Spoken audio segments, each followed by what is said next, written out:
नमस्कार, प्रणाम, स्वागत है आप सभी का आपके अपने यूट्यूब चैनल बोधिसत्व जीएस में। और आज हम मैथमेटिक्स फॉर बीपीएससी, एडीओ और बीएसएससी एग्जामिनेशन के अंतर्गत पढ़ने वाले हैं अनुपात और समानुपात, रेशियो एंड प्रोपोर्शन। हमारा उद्देश्य मूलतः ये है कि किसी भी टॉपिक के बेसिक फिलॉसफी को, बेसिक रूल्स एंड रेगुलेशन को, बेसिक जो टेम्परामेंट होता है किसी भी टॉपिक का, उसको मैं समझा दूं, ताकि आपको डिफरेंट टाइप ऑफ क्वेश्चंस के लिए किसी पार्टिकुलर टॉपिक के अंतर्गत डिफरेंट टाइप ऑफ फार्मूला याद करने की आवश्यकता ना पड़े, आपको क्योश ना महसूस हो, और आप नॉन मैथमेटिकल बैकग्राउंड के भी हो तो आप इजीली बेसिक अंडरस्टैंडिंग को समझते हुए ट्रिक से, चुटकी से आराम से किसी भी टॉपिक के डिफरेंट टाइप ऑफ क्वेश्चन को इजीली हल कर सको।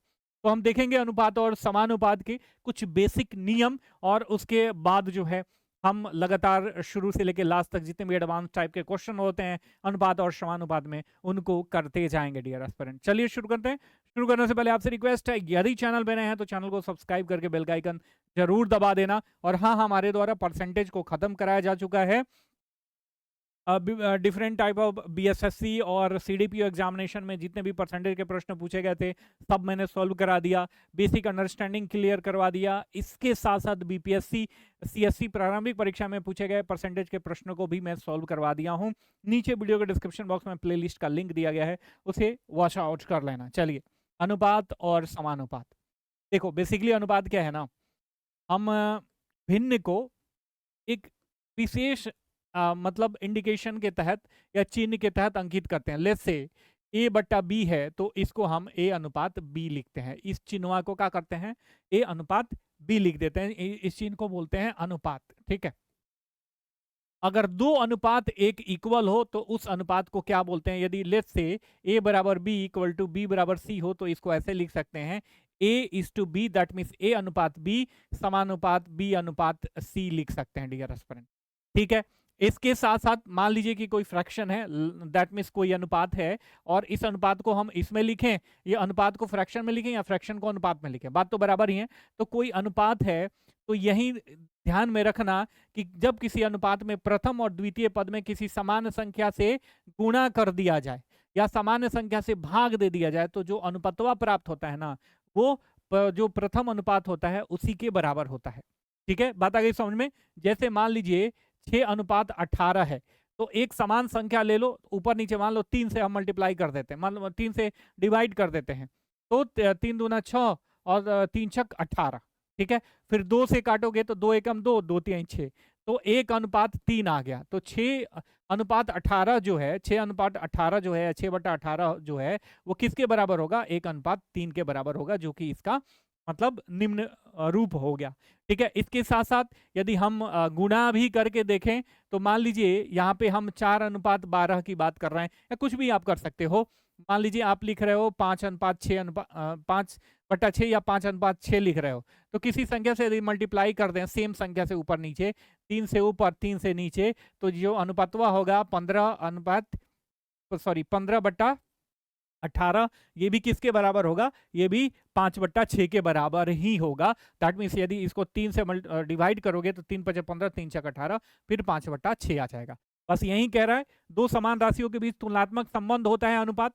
ठीक है, दो समान राशियां हैं A is to B, A upon B, इनके बीच तुलनात्मक हम अध्ययन करते हैं अनुपात के तहत। और किसी अनुपात में जब प्रथम या द्वितीय पद में किसी संख्या से गुणा किया जाए या भाग देते हैं तो अनुपातवा क्या रहता है भैया, वो समान रहता है। बस इतना ही समझना है। इसके बाद देखो मैं कैसे आपको धड़ल्ले से चीजों को समझा रहा हूं, क्वेश्चन को सॉल्व कर रहा हूं। ठीक है, पहला प्रश्न देखिए।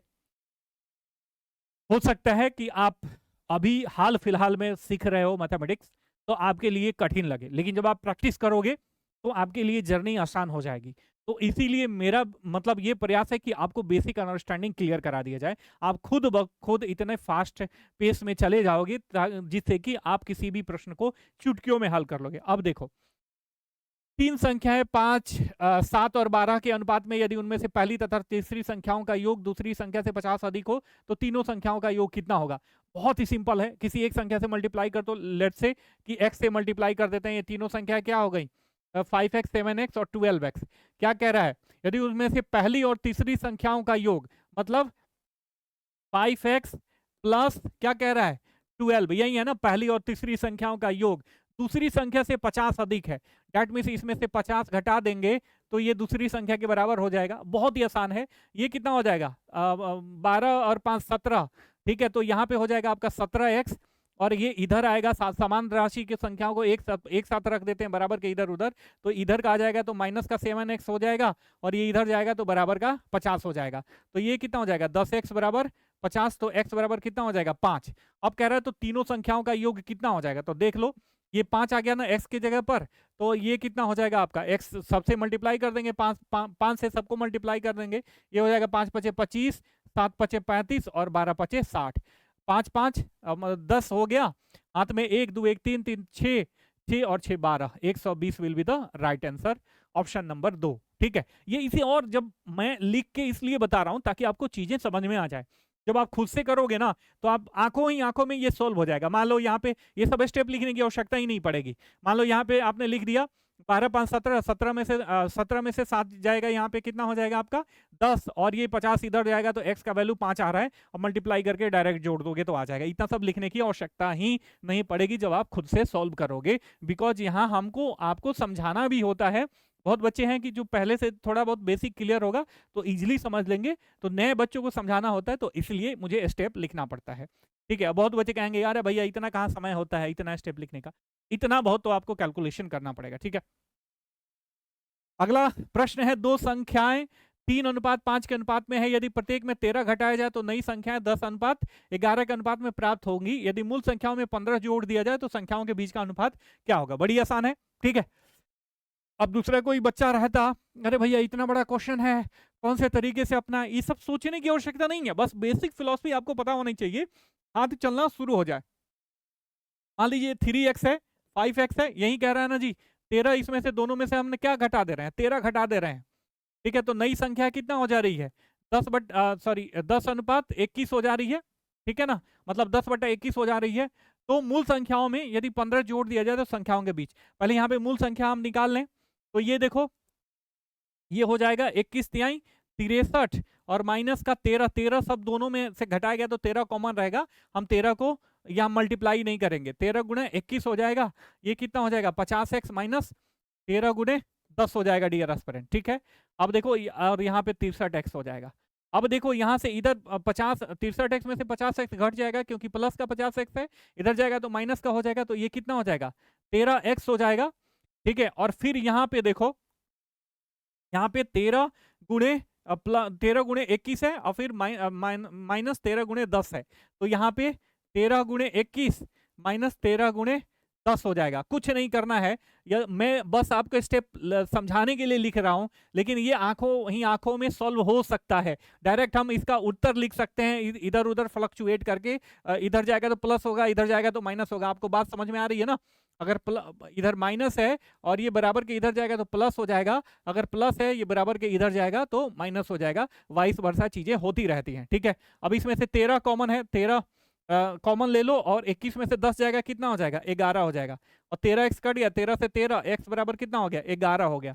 अब कह रहा है तो यदि मूल संख्याओं में 15 जोड़ दिया जाए तो संख्या के बीच का अनुपात कितना हो जाएगा, तो मूल संख्या क्या हो जाएगी 11 तिहाई 33 प्लस 15 और फिर 11 पचे 55 प्लस 15, तो ये कितना हो जाएगा आपका 5 3 8 और 3 1 4, ठीक है। और ये कितना हो जाएगा आपका 60, ये हो जाएगा 55 और 15 कितना हो जाएगा आपका 70 हो जाएगा। तो 24 दूना 48 और 35 दूना 70, 24:35 आपका आंसर हो जाएगा, मतलब ऑप्शन नंबर 4, ठीक है। अब ये सारी चीजें यदि आप अभ्यस्त रहते और मुझे नहीं समझाना रहता तो अब यहीं से सारी चीजें सॉर्ट आउट हो जाती, और इसी को उठा के शॉर्ट फॉर्म में लोग बताते हैं डियर एस्पिरेंट। तो शॉर्ट फॉर्म कुछ अलग नहीं होता है, बेसिकली जो बेसिक थियरी होता है उसी का अंतिम रिजल्ट जो है आपको लोग बता देते हैं शॉर्ट फॉर्म के रूप में, ठीक है। तो आपको हड़बड़ाने की आवश्यकता नहीं है, बस आपको बेसिक कॉन्सेप्ट क्लियर होने चाहिए और बेसिक कॉन्सेप्ट पर ही मैं सारी चीजें बता रहा हूं। अगला प्रश्न है, देखो 11 संख्याओं का औसत 36 है, जबकि उनमें से 9 संख्याओं का औसत कितना है 34 है, तो शेष 2 संख्याओं का अनुपात 2:3 हो तो मतलब लघुत्तम संख्या जो शेष 2 संख्याओं के बीच है उसका मान बताइए, ठीक है। कह रहे 11 संख्याओं का टोटल संख्या 11 है, तो 11 संख्याओं का औसत दिया हुआ है, फिर 9 संख्याओं का औसत दिया हुआ है।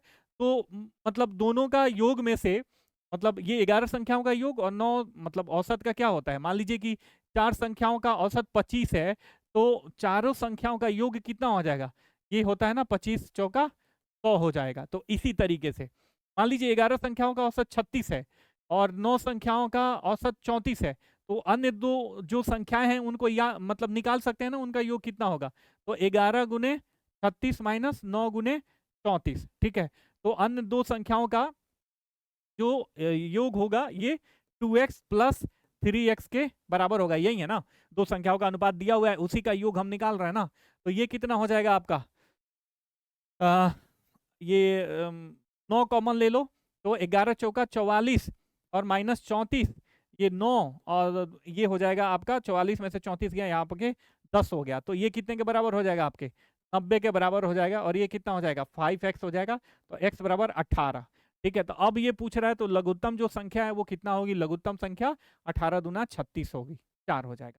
बात आ रही है समझ में, x का वैल्यू आ गया तो 18 दूना 36, उसमें सबसे जो छोटी संख्या है वो 18 दूना 36 हो जाएगी, और जो यदि बड़ी संख्या पूछता तो 18 तिहाई 54 हो जाता, ठीक है। बात आ रही समझ में।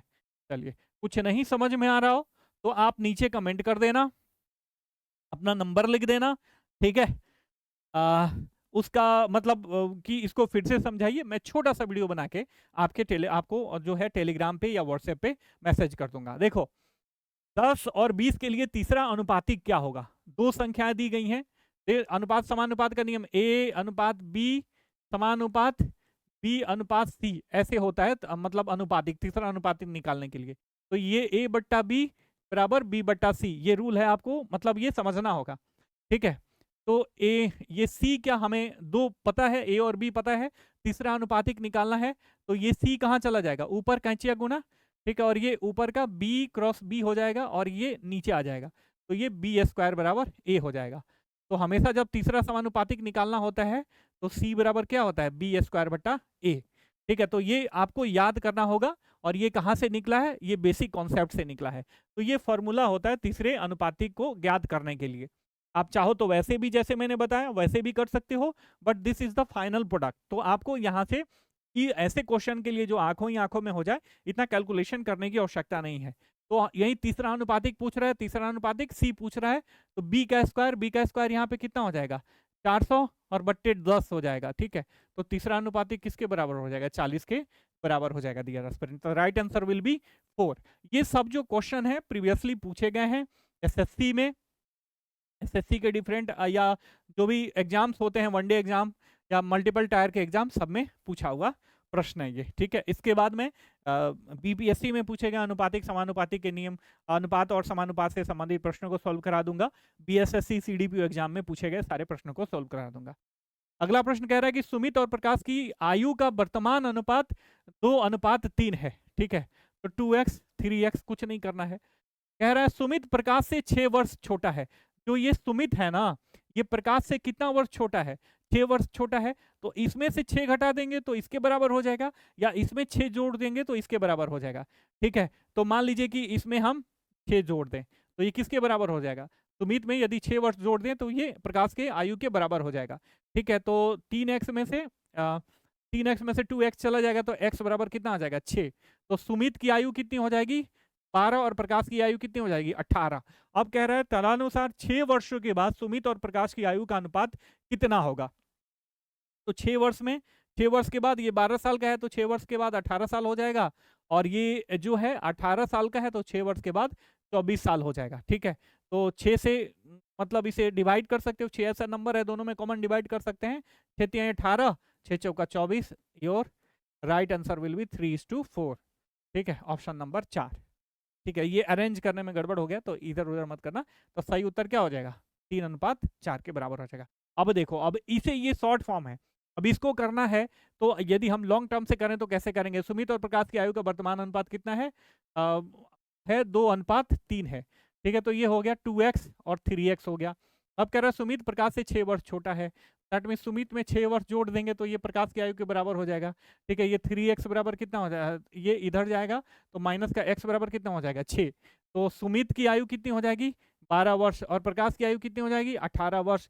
ठीक है, फिर इसमें 6 ऐड करेंगे, फिर तब जाके 18 वर्ष 24 लाएंगे, फिर उसको निम्न करेंगे। लेकिन उतना स्टेप हमें लिखने की आवश्यकता नहीं है, बस आपने बेसिक समझ लिया कि अनुपात में किसी भी सेम संख्या को ऊपर नीचे डिवाइड करने से अनुपात समान रहता है, या मल्टीप्लाई करने से ऊपर नीचे के संख्याओं में अनुपात समान रहता है। ठीक है, और अनुपात जो है दो संख्याओं के बीच का तुलनात्मक अध्ययन है। ठीक है, बात आ गई समझ में? आगे बढ़ते हैं, अगला प्रश्न करते हैं। ठीक है, अगला प्रश्न देखो, सिमी और सीमा की वर्तमान आयु का अनुपात 5:4 है। 9 वर्षों के बाद उनकी आयु का अनुपात 8:7 हो जाएगा, तो सिमी की वर्तमान आयु क्या होगी?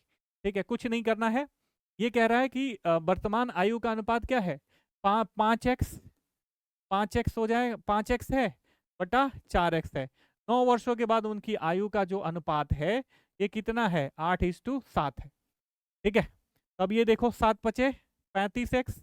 ठीक है, हम कह रहे थे ना शुरुआत में, मैंने बताया कि कॉमन, हमें कॉमन लेके चलना है, हमें जोड़ना ओढ़ना मतलब मल्टीप्लाई नहीं करना है जो ये नंबर है उसमें। तो 9 × 7 हो जाएगा, और ये कितना हो जाएगा 8 चौका 32x प्लस 9 × 8 हो जाएगा, या वैसे भी कर सकते थे, छोटा नंबर है। ठीक है, अब घटा दो, 35x में से 32x चला जाएगा तो कितना हो जाएगा, ये 3x हो जाएगा, और 9 8 72, 9 7 63, तो ये कितना हो जाएगा, 72 में से 63 गया तो ये कितना हो जाएगा 9 हो जाएगा, तो x बराबर कितना हो जाएगा 3 हो जाएगा। ठीक है, तो सिमी की वर्तमान आयु क्या है, सिमी की वर्तमान आयु ये हो जाएगा 5 15 वर्ष है। ठीक है, 15 वर्ष will be the right answer. ठीक है, चलिए आगे बढ़ते हैं, अगला प्रश्न देखिए। अगला प्रश्न कह रहा है कि एक साझा कारोबार में ए की पूंजी या बी की पूंजी ए की पूंजी से आधी थी। यदि 8 माह बाद बी ने अपनी आधी पूंजी निकाल ली और उसके 2 माह बाद ए ने अपनी 1/4 पूंजी निकाल ली, तो ए और बी के लाभ का अनुपात कितना होगा? ठीक है, तो जनरली 1 वर्ष में निकाला जाता है। ठीक है, तो ये कह रहा है पहले हम ए की पूंजी बी की पूंजी आइडेंटिफाई कर लेंगे, फिर ए की पूंजी आइडेंटिफाई कर लेंगे, फिर उनका रेशियो निकाल देंगे, तो ये हमारा लाभ निकल जाएगा। अब कैसे, देखो कह रहा है कि एक साझा कारोबार में बी की पूंजी ए की पूंजी से आधी थी। तो मान लो ए की पूंजी 2x है, हम बट्टा उट्टा में नहीं ले जा रहे हैं, नहीं तो इसको x लिखते तो वो x/2 हो जाता। तो बी और बी की पूंजी कितनी हो जाएगी तब प्रश्नानुसार, x हो जाएगी। तो ए की पहले बी की पूंजी आइडेंटिफाई कर लो कि बी कितना पूंजी लगा रहा है। कह रहा है 8 माह बाद बी ने अपनी आधी पूंजी लगा ली, तो दैट मीन्स 8 माह तक तो उसकी पूरी पूंजी लगी। ठीक है, तो ये 8x तो पूरा लग रहा है। फिर कह रहा है कि 8 माह बाद जो है उसने अपनी आधी पूंजी निकाल दी, दैट मीन जो 4 माह है उसकी आधी पूंजी लगी हुई है। ठीक है, तो 4 माह है तो 4 × x/2 हो जाएगा, 2 दूना 4 हो जाएगा। तो इसकी जो पूंजी लग रही है ये 8x हो जाएगा, और ये 2x 10x हो जाएगा, पूरे साल भर इतनी पूंजी लगा रहा है। ठीक है, फिर ए की पूंजी आइडेंटिफाई करो। क्या कह रहा है कि उसके 2 माह बाद, दैट मीन्स जब ये 8 माह बाद बी ने निकाला तो इसके 2 माह बाद, दैट मीन्स 10 माह बाद ए ने अपनी 1/4 पूंजी निकाल ली। दैट मीन्स कहने का मतलब कि जो 10 माह है ए ने अपनी पूरी पूंजी लगाई थी, तो ए की पूंजी कितनी है 2x × 10, ये हो गया। फिर बाकी के 2 माह जो है क्या कह रहा है, x ने अपनी 1/4 पूंजी निकाल ली, तो x की पूंजी कितनी है, ए की पूंजी कितनी है 2x। ठीक है, तो 2x माइनस ये कितना निकाल ले रहा है, 2x में से कितना निकाल ले रहा है,2x/4 निकाल ले रहा है। ठीक है, मतलब जो इसकी टोटल पूंजी थी 2x, इसका 1/4 ये निकाल ले रहा है ना। और ये कितना जा रहा है, ये कितना, ये 2 वर्ष जा रहा है डियर एस्पिरेंट। ठीक है, तो ये कितना हो जाएगा आपका 2x, तो 20x सही है ना। मान लीजिए 10 माह तो इसकी ये चली, फिर 2 माह जो है इसने अपनी 1/4 पूंजी निकाल ली। ठीक है, फिर ठीक है, तो ये हो जाएगा 20x प्लस ये कितना हो जाएगा आपका हो जाएगा 4 दूनी 8, और ये कितना हो जाएगा 6x। ठीक है, 8 में से 4 दूनी 8 और 8 में से 2x गया तो कितना हो गया 6x/2 हो जाएगा। ठीक है, 6x/4 हो जाएगा, और ये यहाँ का 2 का 2 रह जाएगा, तो 2 दूनी 4 और 2 तिहाई 6। ठीक है, तो ए की पूंजी कितनी हो जाएगी 23x। जब दोनों की पूंजी का रेशियो अब हम निकालना है पूरे 12 वर्ष का, तो कितना हो जाएगा, ए का 23 है और बी का 10 है, तो 23x is to 10x, X X common है काट दोगे तो 23 इज टू 10 जो है इसका राइट आंसर हो जाएगा। ठीक है, 23 इज टू 10। अब इसके लिए अलग से फॉर्मूला निकालो। मेरा इसीलिए समय लग रहा है कि मुझे आपको समझाना पड़ रहा है। जब आप खुद से करोगे तो ये काफ़ी, जब आप एक बार इसे समझ लेना मैं कैसे कर रहा हूँ, आपने समझ लिया, उसके बाद वीडियो को पॉज कर देना, खुद से कोशिश करना, करने के लिए बड़ी इजीली ये सॉल्व हो जाएगा, इतना टाइम नहीं लेता है। जनरली आधा मिनट में ये क्वेश्चन जो है आधा मिनट से भी कम समय में हो जाता है। बेसिक कॉन्सेप्ट पर भी कोई भी फॉर्मूला कुछ भी मैं नहीं इसमें अप्लाई कर रहा हूँ। ठीक है, अगला प्रश्न देखो, ये भी प्रश्न बच्चों को बहुत रुलाता है। कह रहा है एक बॉक्स में 1 रुपया 50 पैसे और 25 पैसे के सिक्के हैं भैया। सिक्कों की कुल संख्या 378 है। उपयुक्त सिक्कों के मूल्यों का अनुपात 13:11:7 है, तो 25 पैसे के सिक्कों की संख्या कितनी थी? देखो इस क्वेश्चन को ढंग से समझना, नहीं तो गलती हो जाएगी। यहां पे कह रहा है कि उपयुक्त सिक्कों के मूल्यों का अनुपात दिया जा रहा है, इसमें 1 रुपया 50 पैसा और ये 25 पैसे के सिक्के के मूल्यों का अनुपात है। अब इसमें थोड़ा सा बेसिक, अब इनको क्या, लेकिन यहां पर दिया हुआ है सिक्कों की कुल संख्या, तो ये सिक्कों के मूल्यों का अनुपात है, संख्या का अनुपात नहीं है। संख्या का अनुपात रहता तो डायरेक्ट जोड़ के इसको डिवाइड कर देते तो अपना अपना निकल जाता। तो लेकिन पहले हमें क्या करना है, इन मूल्यों को इनके संख्या के अनुपात में कन्वर्ट करना है। ठीक है, अब लेस से 1 रुपया का तो पता चलता है कि अगर 1 रुपया के सिक्कों का जो टोटल वैल्यू है ये 25 है, तो 1 रुपया के इसमें 25 ही सिक्के होंगे। बात आ रही है समझ में? बात आ रही है ना समझ में?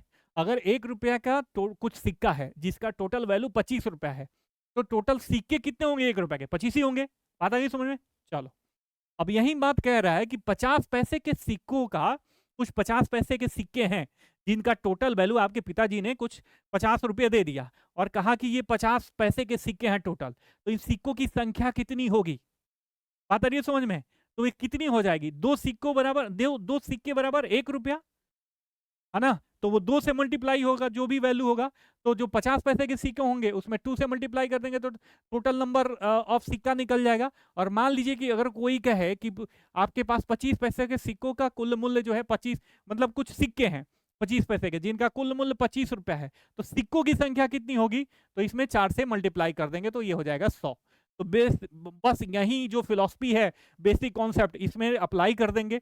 सिक्कों का मूल्य दिया गया है 1 रुपया का 13 और 8 आने का 11 और 4 आने का 7, तो ये क्या कर देंगे 13 अनुपात कितना हो जाएगा 11 गुना 2 अनुपात 7 गुना 4, तो कितना हो जाएगा 13 अनुपात 11 दूना 22 और 7 चौका 28।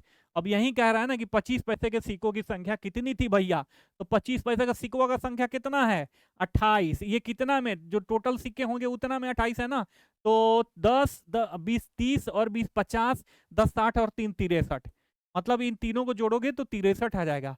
और ये जो टोटल संख्या है ये कितना है, कुल संख्या सिक्कों के 378। जब रेशियो में इतना है तो टोटल में कितना हो जाएगा 378 से मल्टीप्लाई कर देंगे तो ये कितना हो जाएगा 6 अर्थ में कट जाएगा 63 छक्के 6 तिरका 18 6 जगह 36 और 1 37। अब 28 छक में 28 और 6 से मल्टीप्लाई कर लो, 8 छक कितना हो गया 48, हाथ में 4 6 दूना 12 और 4 16 168। अब देख रहे हो ना कि कोई रूल वूल लगाने की आवश्यकता नहीं है भाई, कुछ भी रूल वूल लगाने की आवश्यकता नहीं है। बस आपको बेसिक मैंने कॉन्सेप्ट शुरुआत में समझा दिया और सारे बेसिक कॉन्सेप्ट से आपने इसे याद मतलब वो सॉल्व कर लिया। ठीक है, कोई मतलब फॉर्मूला याद करने की आवश्यकता नहीं है। आई होप कि हमारा प्रयास, हमारा प्रेजेंटेशन आपको अच्छा लगा होगा मेरे प्यारे भाइयों और बहनों। वीडियो अच्छा लगा तो वीडियो को लाइक करना, चैनल को सब्सक्राइब करना। फिर से कल हम बीपीएससी प्रारंभिक परीक्षा सीएससी एग्जाम में जितने भी अनुपात समानुपात के प्रश्न पूछे गए हैं उनका सॉल्यूशन ला देंगे और नेक्स्ट में रिमेनिंग जो कॉम्पिटिटिव एग्जाम है बीएसएससी और बीपीएससी के द्वारा कंडक्ट कराया जाता है उसके लिए ला देंगे। हमारे द्वारा जल्द ही इंग्लिश के लिए भी सुबह सुबह बैचेस लाए जा रहे हैं, फ्री ऑफ कॉस्ट होगा, सबके लिए वीडियो मुफ्त मिलेगा, प्रैक्टिस सेट मिलेगा। तो वीडियो को जरूर लाइक कर लेना, चैनल को सब्सक्राइब कर लेना। मिलते हैं कल की क्लास के साथ आपकी सफलता की शुभेच्छा के साथ, तब तक के लिए साइनिंग ऑफ, टेक केयर, जय हिंद जय भारत।